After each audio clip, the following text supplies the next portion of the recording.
Third சாப்டரில் 9th ஒன்றை பார்க்கலாம். 2x minus one the whole square equal to 9. அதோட தீர்வு என்னன்னு கேட்டிருக்காங்க. இங்கே -1ன்னு ஒரு வேல்யூ இருக்குது, 2ன்னு ஒரு வேல்யூ இருக்குது. அதுதான் ஆன்சர், ஆன்சர். 10th ஒன் பார்க்கலாம். ஏபியோட வேல்யூ கேட்டிருக்காங்க கொடுத்துருக்கிற சமன்பாட்டில். அப்போ இதை கொடுத்துருக்கிற சமன்பாடில் மைனஸ்னு ஒரு வேல்யூ வந்திருக்கு. அதனால் மைனஸ் வச்ச மாதிரி ஒரு வேல்யூ கண்டிப்பாக வரும். அதனால் ஆன்சர். 11th ஒன்றை பார்க்கலாம். q squared x squared plus p squared x plus r squared equal to 0. இந்த சமன்பாட்டின் மூலங்களின் வர்க்கங்கள் அப்படின்னு கொடுத்து பி QPR என்பன அப்படின்னு கேட்டிருக்காங்க. இப்போ ஆர் அப்படின்னு கொடுத்துருக்காங்க. எப்போவுமே டி அப்படின்னா கூட்டுத்தொடர், ஆர் அப்படின்னா பெருக்குத்தொடர். அப்போ இது ஒரு பெருக்குத்தொடர் வரிசையில் உள்ளன. ஆன்சர். அப்போ 12th ஒன், ஒரு நேரிய சமன்பாட்டில் வரைபடம் ஒரு டேஸ் ஆகும் அப்படின்னா நேரிய சமன்பாடு அப்படின்னா நேர்கோடு. ஆன்சர்.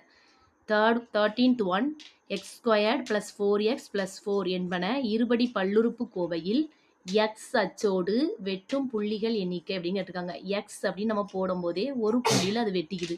அப்போ ஆன்சர்.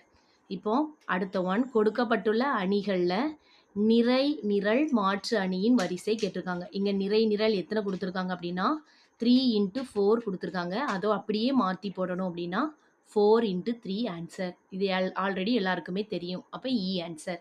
15th ஒன், ஏ என்ற அணியின் வரிசை 2x3, பி என்ற அணியின் வரிசை 3x4. அப்போ 3யும் 3யும் ஆட்டோமேட்டிக்காக கேன்சல் ஆயிரும். 2x4 தான் ஏபியோட வரிசை.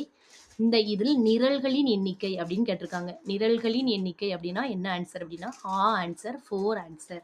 அடுத்து நிரல்கள் மற்றும் நிறைகள் சம எண்ணிக்கை இல்லாத அணி. இப்போ நிறை 2 இருக்கு, நிரல் 3 இருக்கு அப்படின்னா இப்படி ஒரு சேஃபில் தான் இருக்கும். அப்போ அது என்னது? செவ்வக அணி. அப்போ ஒரு நிரல் அணியில் நிறை நிரல் மாற்று அணி என்ன அப்படின்னு கேட்டிருக்காங்க. இந்த நிரலையும் இந்த நிரலையும் நான் கட் பண்ணிக்கிறேன். அப்போ மீதி இருக்கிறது நிறை அணி. Answer. 18th one, 2x plus இது கொடுத்துருக்காங்க, ஒரு அணி கொடுத்துருக்காங்க. எக்ஸோட வேல்யூ கேட்டிருக்காங்க.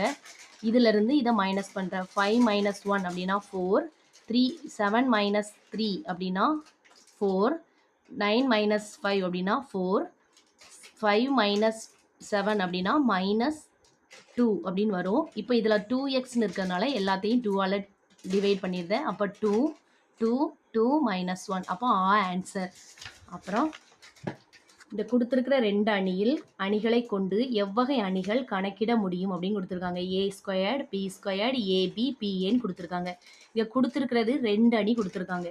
அப்போ ஒரு அணி 2 அணி கொடுத்துருக்காங்க. அப்போ 2வது ஆன்சரும் 4வது ஆன்சரும் கரெக்டு அப்படின்னு எழுதிட வேண்டியதான்.